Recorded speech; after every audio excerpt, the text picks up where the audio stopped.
এই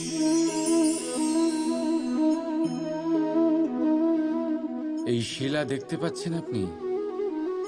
এটা সেই শিলা যা আপনারা মন্দিরে দেখতে পান, যার সম্মুখে আপনারা মাথা নত করেন, হাত জোর করে প্রণাম করেন, প্রার্থনা করেন, নিজের জন্য শুভ কামনা করেন।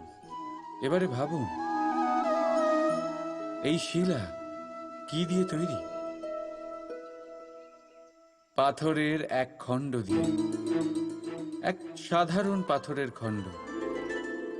এবার যদি এই পাথরের খণ্ড আপনি অন্য কোথাও দেখেন, তাহলে কি করবেন?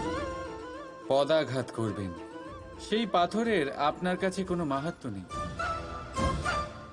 এখন এইটাই মানুষের সাথেও হয়ে থাকে। আপনি হয় সংসারে সম্মান পাবেন, নয় পদাঘাত পাবেন, সেই সিদ্ধান্ত আপনার। যদি আপনি নিজের মধ্যে শুভ ভাবনা রাখেন, শুভ কর্ম করেন, বিপদের সংকটের সম্মুখীন হন, নিজেকে আরো শক্তিশালী করে তোলেন, সর্বদা সত্যের পথে চলেন, তাহলে দেখবেন আপনি সম্মান অবশ্যই পাবেন। নয়তো পদাঘাতের বিকল্প তো আপনার কাছে আছেই, তাই তো?